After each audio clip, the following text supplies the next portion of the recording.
অভিনব কায়দায় প্রচার প্রচারণা আর পাল্টাপাল্টি অভিযোগে জমজমাট ষষ্ঠ উপজেলা পরিষদ নির্বাচনের মাঠ। দিনভর মাইকিং, লিফলেট বিতরণ আর নাচ গানে সমান তালে চলে প্রচারণা। শেষ সুযোগ কাজে লাগাতে তৎপর সব প্রতিদ্বন্দ্বী প্রার্থী।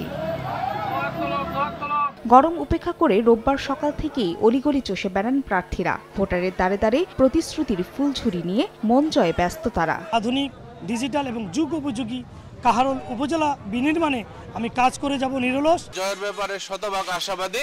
এই উপজেলার যেহেতু ৮০ থেকে ৮৫ ভাগ খেটে খাওয়া মানুষ, তাদেরই প্রার্থী আমি। যদিও ভোটাররা বলছেন ৫ বছরের জন্য বেছে নেওয়া হবে যোগ্য প্রার্থীকেই। গতিশীল এই বিশ্বের সাথে তাল মিলিয়ে আমাদের চলতে হলে মেধাবী এবং শিক্ষিত প্রজন্মের নেতৃত্ব আমাদের মধ্যে তৈরি করতে হবে। কোনো বিশৃঙ্খলা সেটা না হয়ে ভোট যেন সুন্দরভাবে সমাপ্তি হয়। অন্যদিকে দ্বিতীয় ধাপের নির্বাচনও সুষ্ঠু ও নিরপেক্ষ রাখতে কঠোর অবস্থানে রয়েছে আইন শৃঙ্খলা বাহিনী। কোথাও যদি আইনের কোনো ব্যত্যয় ঘটে, সেই জায়গাটা আমি হস্তক্ষেপ করব।